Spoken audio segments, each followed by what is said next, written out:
In the beginning, God creates the heavens and the earth in 6 days.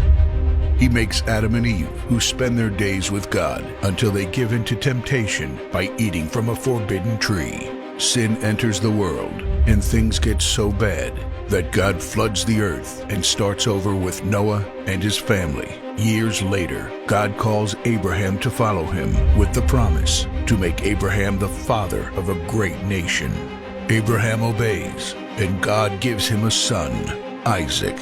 Isaac's son Jacob has 12 sons. Joseph, Jacob's favorite, becomes second in command of Egypt. God uses him to save his entire family and Egypt from starvation. Hundreds of years later, the Israelites are slaves in Egypt. Moses is called to lead the Israelites out of slavery. Joshua takes over after Moses and leads the people into the promised land. After Joshua, God raises up judges, temporary military leaders like Deborah, Gideon, and Samson, who protect and fight for God's people.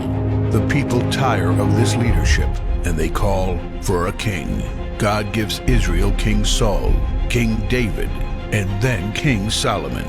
But it's all downhill from here. The people rebel, the kingdom of Israel is divided, and everyone turns their back on God.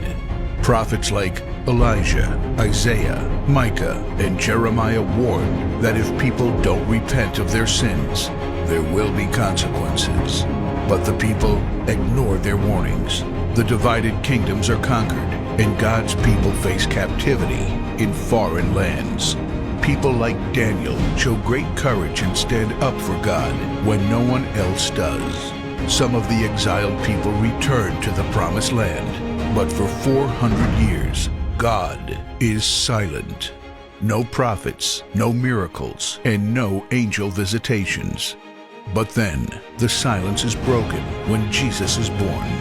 He lives a perfect life, teaches truth, and performs miracles, proving He is God. He shows us the full extent of God's love by taking our place and dying on the cross for our sin.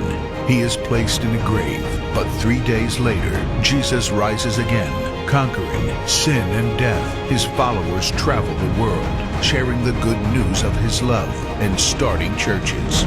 We now are part of this story, and we have the chance to change the world and share His love, because one day He will crack open the sky and He will return. It's the greatest story ever told.